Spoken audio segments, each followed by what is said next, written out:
অসাধারণ। এটা বিশেষ একটা মিষ্টির মতো লাগছে আমার কাছে। Yes yes excellent.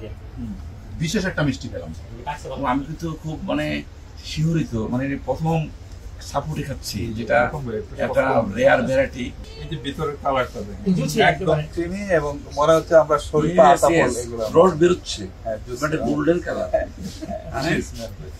M lucky person কি আমাদের পিল্লা ভাই খাওয়াই আসেন আসেন বিলাল একটু সারা খাবো আলহামদুলিল্লাহ। আমি একটা ভিডিও করতে একদম নষ্ট হয়েছে এই হয়েছে জাস্ট ওয়াও।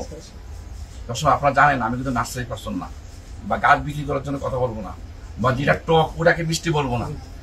আমি এক্সোল্ডে বলবো, যেটা আমি নার্সারি থেকে অনেক প্রতারিত হয়েছি। আমি নিজে একজন উদ্যোক্তা, অসাধারণ।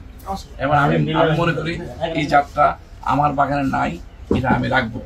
আমি এটা এটা বিশেষ একটা মিষ্টির মতো লাগছে আমার কাছে। ইয়েস ইয়েস, এমন একটা কি খাচ্ছি আমি, 1 কেজি প্লাস আছে, এই কাঁচা এক একটা 1 কেজি প্লাস হবে এমন জাত। Excellent excellent. বিশেষ একটা মিষ্টি পেলাম। বলেন বিলাল ভাই বলেন, আপনি তো পুরো না, এই যে হ্যাঁ অসাধারণ বলছি না, হ্যাঁ এটার ওই যে অনুবাদ এটাই। কারণ যে এটার সাথে আপনি কম্পেয়ার করতে পারবেন না। না, এই জন্য পুডিং টাইপের বাচ্চা এটা কি একটা নির্দিষ্ট জাত? Just like a pudding.